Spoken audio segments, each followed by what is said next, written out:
Hello friends, आप सभी का स्वागत है मेरे YouTube channel as moral story में।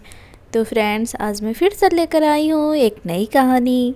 तो चलिए शुरू करते हैं आज की कहानी। दो बकरियाँ। नदी किनारे एक छोटा सा गांव था। गांव में रहने वाले लोगों ने नदी पार करने के लिए उस पर एक छोटी सी पुल बना रखा था, लेकिन वह पुल इतना सकरा था कि एक बार में केवल एक ही व्यक्ति उस पर पार कर सकता था। एक दिन की बात है।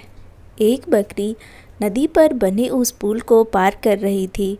पुल पर चलते चलते उसने देखा कि एक दूसरी बकरी भी उसी पुल पर विपरीत दिशा से आ रही है। कुछ ही देर में दोनों पुल के बीचों बीच पहुंच गई। पुल को एक बार में केवल एक ही बकरी पार कर सकती थी, इसीलिए दोनों बकरियां कुछ देर तक इंतज़ार करती रही कि सामने वाली बकरी पीछे हट जाएगी, लेकिन ऐसा नहीं हुआ। दोनों में से कोई भी अपनी जगह से हिली नहीं, बल्कि अकड़कर खड़ी रही।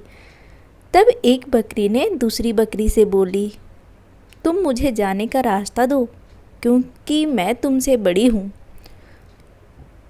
इस बात पर दूसरी बकरी हंस पड़ी और बोली, होगी तुम मुझसे बड़ी, लेकिन मैं तुमसे कहीं ज़्यादा ताकतवर हूँ।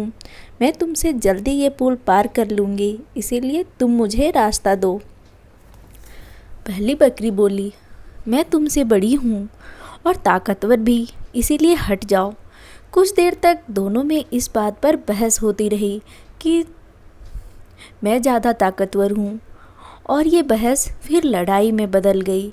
दोनों अपनी सींगों से एक दूसरे पर वार करने लगी।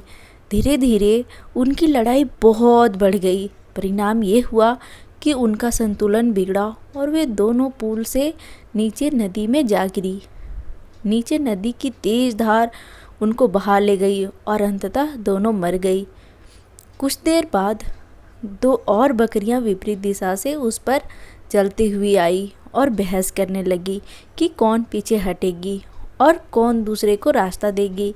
इस बार एक बकरी ने समझदारी से काम लिया और कुछ देर सोचकर दूसरी बकरी से बोली, ये पुल बहुत सकरा है, इसे एक बार में एक ही पार कर सकता है। यदि हमने लड़ने की मूर्खता की तो नदी में गिरकर अपनी जान गंवाना पड़ेगा। इसीलिए ऐसा करते हैं कि मैं पुल पर लेट जाती हूँ, तुम मुझे लांघ कर दूसरी ओर चले जाना।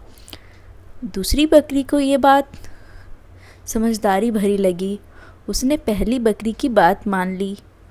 पहली बकरी पुल पर लेट गई और दूसरी बकरी उसे लांघ कर दूसरी ओर चली गई। इस तरह दोनों ने पुल पार कर लिया। तो फ्रेंड्स, इस कहानी से हमें यह शिक्षा मिलता है कि गुस्सा और अहंकार हमेशा बर्बाद ही करती है।